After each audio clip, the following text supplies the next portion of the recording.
Hello mga ka-FM TV, welcome to our channel. Kung hindi pa po kayo nakaka-subscribe, please subscribe. Hindi ko ba makuha ang aking contribution sa SSS na lump sum?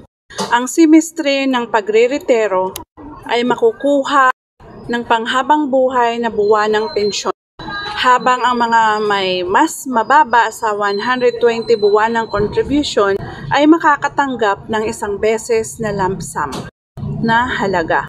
Ang mga miyembrong nagbabayad ng hindi bababa sa 120 buwanang contribution kung ang semestre ng pagre-retiro ay makakakuha ng panghabang buhay na buwanang pensyon. Habang ang mga may mas mababa sa 120 buwanang contribution ay makakatanggap ng isang beses na lump sum na halaga. Ano ang lump sum disability ng SSS? Halaga ng lump sum.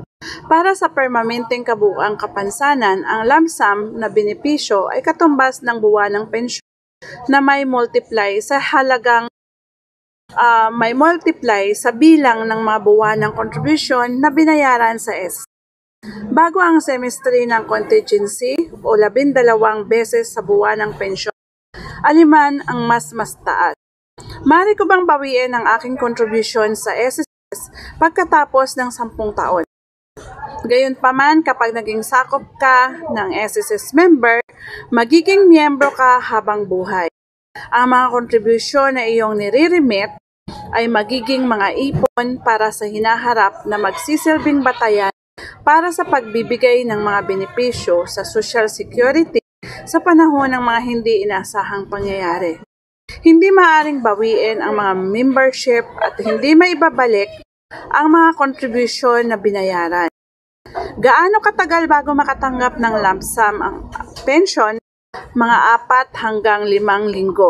Hanggang linggo mula sa petsa ng iyong kahilingan para sa iyong pension provider na ilabas ang iyong lump sum. Katagal bago makakuha ng SS retirement benefit. Benepisyo sa pagre-retiro ay isang cash benefits na ibinibigay ng SSS sa isang miyembro na hindi na makakapagtrabaho dahil sa katandaan.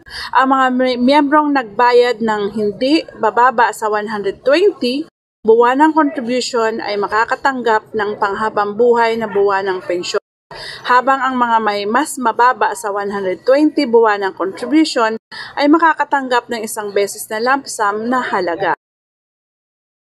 Para sa mas marami pang katanungan tungkol sa pagre-retiro at pag-avail ng mga retirement benefits, sitahin lamang po ang ss.gov.ph website at doon po natin makikita ang ating mga benefits na pwedeng i-avail habang tayo ay miyembro na ng SSS. Please like, follow, and share para sa mga susunod pa nating mga videos na ating i-upload dito sa ating channel. Thank you for watching!